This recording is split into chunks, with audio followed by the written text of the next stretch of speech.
everyone, welcome back to Cheers with Ash YouTube channel. പിന്നെ എനിക്ക് നിങ്ങളുടെ അടുത്തൊരു എക്സ്പീരിയൻസ് ഷെയർ ചെയ്യണം തോന്നി. എനിക്ക് മുമ്പ് ഇൻസ്റ്റഗ്രാമിൽ ഒരു കുട്ടി എനിക്ക് മെസ്സേജ് അയച്ചിട്ടുണ്ടായിരുന്നു. എനിക്ക് നല്ല ഫ്ലൈറ്റിൽ കയറാനായിട്ട് പേടിയുണ്ട്, എങ്ങനെ അത് മാറ്റാൻ പറ്റുക, അതിന് വേണ്ടിയിട്ടൊരു വീഡിയോ ചെയ്യാമോ? ഞാനിത് പറയുമ്പോൾ വളരെ സില്ലിയായിട്ട് തോന്നിയേക്കാം, പക്ഷേ ഇത് എന്നെ കുറേ എൻ്റെ ലൈഫിൽ അഫക്റ്റ് ചെയ്യുന്ന ഒരു കാര്യമാണ്. ചേച്ചി, എനിക്ക് ക്യാബിൻ ക്രൂ ആണെന്ന് ആഗ്രഹമുണ്ട്, പക്ഷേ എനിക്ക് ഭയങ്കര ഫ്ലൈറ്റ് ഫിയർ ആണ് എന്നാൽ അവരുടെ ഒരു എസ്സേ പോലെ.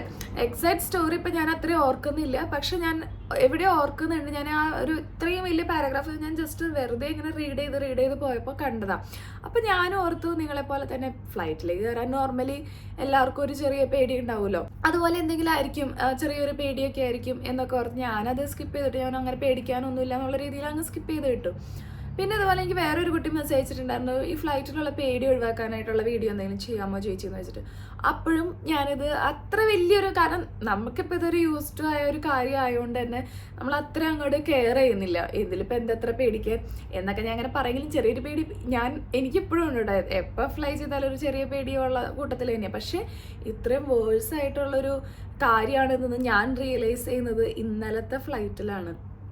എന്താന്ന് വെച്ചാൽ ഞാനത് നേരെ കണ്ട ഒരു കാര്യമാണ്. ആ കുട്ടി കരയുന്നതും അത്രയും ഒച്ചയെടുക്കുന്നതും കണ്ടിട്ട് ഞാൻ ഷോക്കായി പോയി. ഇന്നലത്തെ ഇത് കണ്ടിട്ട്. ഡൽഹി ഫ്ലൈറ്റ് ആയിരുന്നു. അപ്പം ഞാൻ ബാക്കിലുള്ള ആഫ്റ്റിലുള്ള ജംപ് സീറ്റിലാണ് ഇരുന്നായിരുന്നത്. എൻ്റെ പൊസിഷൻ അതായിരുന്നു ഇന്നലെ. അപ്പോൾ ഏറ്റവും ലാസ്റ്റ് റോയിൽ ഒരു ഫാമിലിയാണ്, അപ്പൻ, അമ്മ, അതിൻ്റെ സിബ്ലിങ്സ്, ഇത്. അപ്പം ഇതിങ്ങനെ പർദ്ദയൊക്കെ ഇട്ട്, നമ്മുടെ മുസ്ലിം കുട്ടിയാണ്. അപ്പം ഇങ്ങനെ പർദ്ദയൊക്കെ ഇട്ട് ഇങ്ങനെ ഇരിക്കുന്നുണ്ട്. അപ്പം നമുക്ക് അധികം എക്സ്പ്രഷനൊന്നും ആ ടൈമിൽ കാണാൻ പറ്റുന്നില്ല. ആൾ പേടിക്കുന്നു, ഇങ്ങനെ സീറ്റിൽ ഇങ്ങനെ ഇറുക്കി പിടിച്ചിരിക്കുന്നുണ്ട്. അപ്പം ഞാൻ എൻ്റെ ഡെമോൺസ്ട്രേഷനൊക്കെ കഴിഞ്ഞു, എല്ലാം കഴിഞ്ഞ് നമ്മൾ ടേക്ക് ഓഫിന് ടൈമായി. ഞാൻ ജംപ് സീറ്റിൽ വന്ന് ഇരുന്നപ്പം ഈ കുട്ടി തിരിഞ്ഞ് എന്നെ നോക്കിയിട്ട് പറഞ്ഞു, excuse me sister, I am so scared എന്നൊക്കെ പറഞ്ഞിട്ട് ഇങ്ങനെ പറയാം. ഞാൻ പറഞ്ഞു, no need to worry, it will be all right, you will be all right എന്നൊക്കെ പറഞ്ഞ് ഞാൻ അങ്ങനെ സമാധാനിപ്പിക്കാൻ നോക്കുന്നുണ്ട്. അപ്പോൾ ആള് ഭയങ്കരമായിട്ട്, ഇല്ല എനിക്ക് എന്തെങ്കിലും ഐഡിയ പറഞ്ഞു തരുമോ, എന്താ എനിക്ക് ചെയ്യാൻ പറ്റുക? അപ്പോഴും ഞാൻ അത്ര സീരിയസ് ആയിട്ട് എടുക്കുന്നില്ല എന്നുള്ളതാണ് സത്യം. ഇങ്ങനെ ഒരു കാര്യം എൻ്റെ ലൈഫിൽ ആദ്യമായിട്ടാണ് ഞാൻ കാണുന്നത്. ഞാൻ പറഞ്ഞു, കുട്ടി എന്തെങ്കിലും മൂവീസ് ഫോണിലുണ്ടോ എങ്കിൽ അത് കാണുമോ, അല്ലെങ്കിൽ എന്തെങ്കിലും ഗെയിംസ് ഒക്കെ ഉണ്ടെങ്കിൽ അത് കളിച്ചുകൊണ്ടിരിക്കുക, അപ്പോൾ എൻഗേജ്ഡ് ആവുമല്ലോ കുറച്ച്, അപ്പോൾ അതിൽ ഇതായിട്ടിരിക്കും. അപ്പോൾ ആ കുട്ടി പക്ഷെ എനിക്കത് ഹെൽപ്പ് ചെയ്യുമെന്ന് തോന്നണില്ല തോന്നുന്നു. ഞാൻ പറഞ്ഞു, അപ്പോൾ പപ്പ അപ്പുറത്തിരിക്കുന്നുണ്ട്, അമ്മ ഇപ്പുറത്തിരിക്കും. അപ്പം ഞാൻ അവരോട് രണ്ടുപേരോടും പറഞ്ഞു, ഒരു കാര്യം ചെയ്യുക, അവളുടെ അടുത്ത് കുറച്ച് സംസാരിക്കുമോ, അല്ലെങ്കിൽ എന്തെങ്കിലും ഇത് പറയുക. കാരണം ടേക്ക് ഓഫ് ആകുമ്പോൾ എനിക്ക് സൗണ്ടും കേൾക്കുന്നുണ്ട്, ചെവി അടയും. എന്താണെങ്കിലും എത്ര ഫ്ലൈ ചെയ്യുന്ന പറഞ്ഞാലും നമ്മുടെ ചെവിയും എപ്പോഴും അടയും. അപ്പോൾ ഞാൻ അവരോടും പറയുന്നുണ്ട്, അവർക്ക് എന്തെങ്കിലും ചെയ്യാനുള്ള കാര്യങ്ങൾ ചെയ്യും. അപ്പോൾ അവരിങ്ങനെ സംസാരിക്കുന്നുണ്ട്, പക്ഷെ കുട്ടിക്ക് അതൊന്നും ഹെൽപ്പ് ചെയ്യുന്നില്ല. എൻ്റെ ദൈവമേ, ടേക്ക് ഓഫ് ആയതും ഒരു അലർച്ച മാത്രമേ എനിക്ക് ഓർമ്മയുള്ളൂ.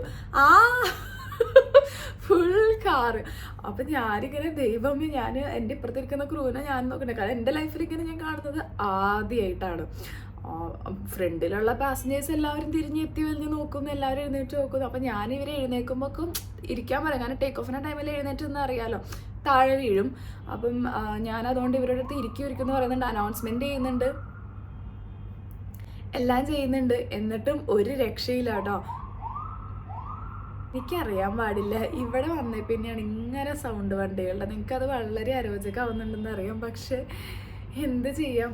അപ്പം ഞാനിങ്ങനെ നോക്കുമ്പോൾ എല്ലാവരും എഴുന്നേറ്റ് നിന്ന് ഭയങ്കര ഒച്ചപ്പാടും, അയ്യോ എന്താ പറ്റിയെന്നുള്ളത്.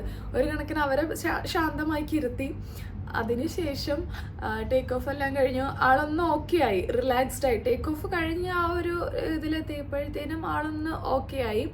അത് കഴിഞ്ഞ് ഞങ്ങളുടെ സർവീസ് സ്റ്റാർട്ടായി, എല്ലാവർക്കും സർവീസ് ചെയ്യേണ്ട ടൈമായി. അപ്പം സർവീസ് ചെയ്ത് കഴിഞ്ഞ് വന്നപ്പോഴത്തേനും ടർബുലൻസ് അനൗൺസ്മെൻറ്റ് ചെയ്തു. ടർബുലൻസ് അനൗൺസ് വെച്ചാൽ നന്നായിട്ട് നമ്മുടെ വെതറിൻ്റെ എന്തെങ്കിലും ഇഷ്യൂ ഒക്കെ വരുമ്പോൾ ഫ്ലൈറ്റ് ഇങ്ങനെ കിടന്ന് കുലുങ്ങും. അപ്പോൾ വലിയ ഹെവി ടർബുലൻസ് ഒക്കെ ആണെങ്കിൽ എനിക്ക് നല്ല പേടിയുള്ള കൂട്ടത്തിൽ കേട്ടോ. ഞാൻ നന്നായിട്ട്, എനിക്ക് അമ്മയെ അച്ഛാന്നൊക്കെ വിളിച്ച് ഞാനും ഒച്ചെടുക്കാറൊക്കെ ഉണ്ട്.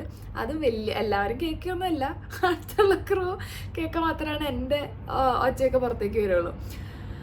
അപ്പോൾ ആ ഒരു ടൈം അപ്പോൾ ഞാനിങ്ങനെ സർവീസ് കഴിഞ്ഞ് ആ ഫ്രണ്ടിൽ നിന്ന് ഇങ്ങനെ നമുക്ക് ടർബുലൻസിന് അനൗൺസ്മെൻറ്റ് വരുമ്പോൾ നമ്മൾ പാസഞ്ചേഴ്സിനെ സെക്യൂർ ചെയ്തിരുന്നുണ്ട്. എല്ലാവരും സീറ്റ് ബെൽറ്റ് ഇട്ട് കഴിഞ്ഞാൽ നമുക്ക് ഇത് ക്ലിയറൻസ് പാസ് ചെയ്യണം, സീനിയർ ക്രൂവിന് എല്ലാവരും സീറ്റ് ബെൽറ്റ് ഇട്ടു എന്ന് പറഞ്ഞിട്ടൊരു ക്ലിയറൻസ് പാസ് ചെയ്യണം. അപ്പോൾ അത് സെക്യൂർ ചെയ്ത് വരികയല്ല, ലാസ്റ്റ് റോ എത്തിയതും ഈ കുട്ടി, എനിക്കും അറിയാൻ പാടില്ല, ഞാൻ തിരിഞ്ഞ് നടന്നതും എൻ്റെ കയ്യിൽ കയറിയൊരു ഒച്ചയെടുക്കൽ മാത്രം, എൻ്റെ കയ്യിൽ ഒരു അള്ളിപ്പിടിക്കൽ മാത്രമേ എനിക്ക് ഓർമ്മയുള്ളൂ. എൻ്റെ ജീവൻ പോയി, ഞാനും ഒച്ചയെടുത്തു. അതിൻ്റെ ഒരു ചെറിയ പാട് ഇപ്പോഴും എൻ്റെ കയ്യിലുണ്ട്. എനിക്ക് ആ സമയത്ത് പാടൊന്നും തോന്നിയില്ല. നമുക്ക് എന്തെങ്കിലും നമ്മുടെ കയ്യിൽ അല്ലെങ്കിൽ എവിടെയെങ്കിലും കാലൊക്കെ ഇടിക്കുമ്പോൾ ആ സമയത്തല്ലല്ലോ പാട് വരാം, കുറച്ച് കഴിഞ്ഞല്ലേ പാട് വരാം. അതിൻ്റെ അതിൽ നിന്ന് പ്രത്യാഘാതമാണ് ഇതെന്ന് പറയുന്ന രീതിയിൽ കാണാൻ പറ്റുന്നുണ്ടോ എന്ന് എനിക്കറിയില്ല. 4 വിരലും പതിഞ്ഞിട്ടുണ്ട്. 1 2 എവിടെയാണോ കർത്താവ്, ക്യാമറയിൽ അത്ര വിസിബിൾ അല്ല. അതാ 2 1 ഈ സൈഡിൽ ഉണ്ടോ. ഇത് മൊത്തം ആ കുട്ടിയുടെ കൈയുടെ പാടുകളാണ് ഇത് മൊത്തം. ഇപ്പൊ കാണാൻ പറ്റുന്നുണ്ടെന്ന് തോന്നുന്നു വിരലിന്. എൻ്റെ ദൈവമേ, ഒരു രക്ഷണില്ല. ആ കുട്ടി ആ പേടിയുടെ ആ ഒരു ഫോഴ്സിലായിരിക്കും ചിലപ്പോൾ എന്നെ പിടിച്ചിട്ടുണ്ടാവുക.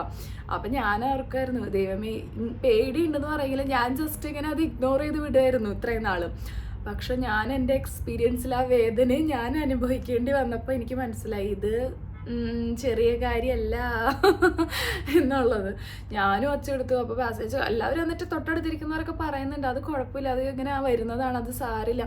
ഞാനും ആ കുട്ടിയുടെ അടുത്ത് മാക്സിമം പറയുന്നുണ്ട് ഇതിങ്ങനെ ഉണ്ടാവും, നമ്മൾ ഡെയിലി ഫ്ലൈ ചെയ്യുന്നതല്ലേ, ഒന്നും സംഭവിക്കില്ല, ഇതൊക്കെ നോർമൽ വരുന്നതാണ്, ഒന്നും പേടിക്കേണ്ട എന്നൊക്കെ പറഞ്ഞിട്ട് ഞാൻ ഇടയ്ക്ക് ടർബുലൻസിനുണ്ടാവില്ല, കണ്ടോ ഞാൻ കുലുങ്ങുന്ന കണ്ടോ എന്നൊക്കെ പറഞ്ഞ് ഞാൻ കാണിച്ചു കൊടുക്കുന്നുണ്ട്. എവിടെ ഒന്നും വെക്കുന്നില്ല. പക്ഷെ ആള് കൊച്ചുകുട്ടിയൊന്നും അല്ല കേട്ടോ, ഏകദേശം എൻ്റെയൊക്കെ ഏജൊക്കെ ഉണ്ടാവും, എന്തായാലും ഒരു 20s ആ ഒരു ഏജിലുള്ള ഒരു പെൺകുട്ടിയാണ്. അപ്പം ഞാൻ ഓർത്തു, ഓ ഗോഡ്, ഇതൊരു കാര്യം നടക്കില്ല, എന്ത് ആശ്വസിപ്പിച്ചിട്ടും കാര്യമില്ല എന്ന് മനസ്സിലായി. അപ്പം എനിക്ക് ഇത്രേ പറയാനുള്ളൂ. ഇപ്പം എനിക്ക് മെസ്സേജ് ഇപ്പം ഞാൻ കണ്ടില്ലേ, ഞാനിപ്പോൾ നിങ്ങൾ ഫ്ലൈറ്റ് ഫിയർ ഉണ്ട്, അവോയ്ഡ് ചെയ്യാൻ എന്ത് പറ്റുമെന്ന് ചോദിക്കുമ്പം എനിക്കൊന്നും എക്സ്പ്ലെയിൻ ചെയ്ത് തരാനായിട്ടുള്ള ആ ഒരു എന്ത് പറഞ്ഞാലും അത് ഏൽക്കില്ല എന്നുള്ള കാര്യം എനിക്ക് മനസ്സിലായി. സോ നിങ്ങൾ ആദ്യം തന്നെ ഒരു സെൽഫ് കോൺഫിഡൻസ് ഉണ്ടാക്കിയെടുക്കാം. സത്യം പറഞ്ഞു കഴിഞ്ഞാൽ ഫ്ലൈറ്റ് ഫിയർ ഒക്കെ വരുന്നത് അത് നമ്മുടെ മനസ്സിലുള്ള, നമ്മുടെ മെമ്മറിയിലേക്ക് വന്നു പോയിട്ടുള്ള പഴയ സ്റ്റോറികളും ഫ്ലൈറ്റ് ക്രാഷും അതും ഇതൊക്കെ കേൾക്കുമ്പോൾ വരുന്ന ആ ഒരു പേടിയാണ് നമ്മുടെ മനസ്സിൽ കിടക്കുന്നത്. സോ അത് കംപ്ലീറ്റ് ആയിട്ട് ഒഴിവാക്കി വയ്ക്കുക. ഇപ്പം ആക്സിഡൻറ്റ് കാര്യങ്ങളൊക്കെ ആണെങ്കിൽ അതിപ്പോൾ എവിടെയാണെങ്കിലും നമുക്ക് വരാനുള്ളതാണെങ്കിൽ സംഭവിക്കും. അതിപ്പോൾ റോഡ് ആക്സിഡൻറ്റ് ആവാം, എന്താണെങ്കിലും നമുക്ക് വരാനുള്ളത് വഴി താങ്ങില്ല എന്ന് പറഞ്ഞിട്ടില്ലേ, അതിപ്പോൾ ഫ്ലൈറ്റിൽ തന്നെയാണെന്നില്ല. അപ്പോൾ അതുകൊണ്ട് ആ ഒരു ചിന്ത നിങ്ങൾ ആദ്യമേ മാറ്റി വയ്ക്കുക. പിന്നെ ഫ്ലൈറ്റ് ഫിയർ ഒക്കെ ഉള്ളപ്പോൾ എസ്പെഷ്യലി നിങ്ങളുടെ കാര്യങ്ങൾ കുറച്ച് എൻഗേജ്ഡ് ആക്കി വെക്കാൻ ശ്രമിക്കുക. ഇപ്പോൾ എന്തെങ്കിലും മൂവീസ് ഡൗൺലോഡ് ചെയ്ത് വയ്ക്കുക, ഹെഡ്സെറ്റ് വയ്ക്കുക, വേറെ ഒന്നും ചുറ്റും നോക്കണ്ട, മൂവി കാണാൻ ശ്രദ്ധിക്കുക. അതുപോലെ ഗെയിംസോ അങ്ങനെ എന്തെങ്കിലും ഉണ്ടെങ്കിൽ സ്വയം എൻ്റർടൈൻമെൻറ്റ്സിൽ എന്തെങ്കിലും ഏർപ്പെടാൻ നോക്കുക. അങ്ങനെ ശ്രദ്ധിക്കുക. ഇതിപ്പോൾ നമ്മൾ ഈ പേടി ഫ്ലൈറ്റ് ഫിയർ അത് തന്നെ നമ്മുടെ മനസ്സിൽ ഇങ്ങനെ ഇപ്പോൾ എന്തെങ്കിലും സംഭവിക്കുമോ അതിങ്ങനെ വിചാരിച്ചുകൊണ്ടിരുന്ന് കഴിഞ്ഞാൽ അതാണ് നമുക്ക് ടെൻഷൻ കൂടുതലായിട്ട് വരുന്നത്, അതാണ് നമ്മൾ കൂടുതലും പേടിപ്പിക്കുന്നത്. സോ അത് വേണ്ട. ഇതിപ്പോൾ യൂഷ്വലി നമുക്കിപ്പോൾ ഒരു ടർബുലൻസ് അല്ലെങ്കിൽ ടേക്ക് ഓഫിൻ്റെയോ ലാൻഡിങ്ങിലോ ടൈമിലോ വരുന്നത് അത് യൂഷ്വലി നമുക്ക് വരുന്ന ഒരു നോർമൽ കാര്യം. അത് ഓർത്ത് ഇങ്ങനെ ആരും ഇങ്ങനെ പേടിക്കല്ലേ കേട്ടോ. ഇതിപ്പോൾ ഭയങ്കര ഒരു സിറ്റുവേഷനായിപ്പോയി. ഇത്രയും പേടിയുണ്ടെന്ന് പറയുമ്പോൾ തന്നെ എൻ്റെ കാര്യം ഞാൻ പതറിപ്പോയി. ഇത് കണ്ടപ്പോൾ ദൈവമേ എങ്ങനെ ഹാൻഡിൽ ചെയ്യും ഈ കുട്ടീനെ എന്നുള്ളതായിരുന്നു എൻ്റെ പേടി. ഞാൻ മാക്സിമം ശ്രമിക്കുന്നുണ്ടെങ്കിൽ എവിടെ ഞാൻ എന്നിട്ട് അതിൻ്റെ അടുത്ത് പോയി കുറച്ച് നേരം നിന്നിട്ട് ഞാനിങ്ങനെ പറഞ്ഞു ഒന്നും പേടിക്കേണ്ട, കുഴപ്പമില്ല, നോക്കി അതൊന്ന് റിലാക്സ് ആവും. എൻ്റെ കൈ പറ്റിയിട്ട് ഞാൻ എന്നിട്ട് ലാൻഡ് കഴിഞ്ഞപ്പോൾ ഞാൻ അവളോട് പറഞ്ഞു നീ കണ്ടോ, നീ കാണിച്ചു വെച്ചതാണ് ഇതൊക്കെയെന്ന്. അപ്പോൾ അത് കുറേ ആദ്യം സോറി ഞാൻ പറഞ്ഞു, അതൊന്നും സാരില്ല, ആ ഒരു ടെൻഷനിൽ അറിയാതെ പറ്റിയൊരു കാര്യമില്ല. ഞാൻ പറഞ്ഞാൽ സാരില്ല, it's okay, next time fly ചെയ്യുമ്പോൾ എന്തെങ്കിലും കുറച്ച് എൻഗേജ്ഡ് ആവാനുള്ള കാര്യങ്ങളൊക്കെ നോക്കി, ഇത്രയും പേടിക്കേണ്ട ആവശ്യമില്ല, ഇതൊക്കെ ഇങ്ങനെ വരുന്നതൊക്കെ പറഞ്ഞ് കുറേ റിലാക്സ് ചെയ്യാനായിട്ടൊക്കെ ഞാൻ ശ്രമിച്ചിട്ടുണ്ടായിരുന്നു. മറ്റുള്ള ക്രൂസും ഇതുപോലെ കുറേ ട്രൈ ചെയ്തു. പക്ഷേ ഈ കുട്ടിയുടെ അടുത്ത് എനിക്ക് അത്ര ഹെൽപ്പ് ചെയ്തില്ല. ഇത്രയും വേഴ്സ് സിനാരിയൊക്കെയാണ് നിങ്ങളുടെ കാര്യമെങ്കിൽ കുറച്ചൊന്ന് ടേക്ക് കെയർ ചെയ്യാം കേട്ടോ. ഇത്രയും പേടിക്കേണ്ട ആവശ്യമില്ല ശരിക്കും പറഞ്ഞാൽ. ഇതൊക്കെ ഇങ്ങനെ വരുന്നതാണ്, യൂഷ്വലി നോർമലി വരുന്ന ഒരു കാര്യങ്ങളാണ്. അതുകൊണ്ട് ആരും ഇനി ഫ്ലൈറ്റ് ഫിയറിൻ്റെ ആ ഒരു ടെൻഷൻ ഇനി ആർക്കും വേണ്ട കേട്ടോ. ഇപ്പോൾ എനിക്ക് ഈ ഒരു എക്സ്പീരിയൻസ് നിങ്ങളുടെ അടുത്ത് ഷെയർ ചെയ്യണമെന്ന് തോന്നി. കാരണം കുറേ ഇങ്ങനെ എൻ്റെ അടുത്ത് എല്ലാവരും ചോദിക്കാറുണ്ട് ഫ്ലൈറ്റിലെ എക്സ്പീരിയൻസ് ഒക്കെ ഷെയർ ചെയ്ത്. പക്ഷേ ഇത് എൻ്റെ ലൈഫിൽ മറക്കാൻ പറ്റാത്തൊരു എക്സ്പീരിയൻസ് ആണ് ഗൈസ്. അവളെ ഞാൻ ഒരിക്കലും മറക്കില്ല എന്നൊക്കെ. ഈ പാട് പോവായിരിക്കും. എന്താണെങ്കിലും ഇത്രയേ ഉള്ളൂ. പിന്നെ എൻ്റെ ചാനൽ ആരെങ്കിലും സബ്സ്ക്രൈബ് ചെയ്തിട്ടില്ലെങ്കിൽ സബ്സ്ക്രൈബ് ചെയ്യാൻ. നമുക്ക് അടുത്തൊരു വീഡിയോയിൽ കാണാം കേട്ടോ. അപ്പോൾ അതുവരെ എല്ലാവർക്കും ബൈ.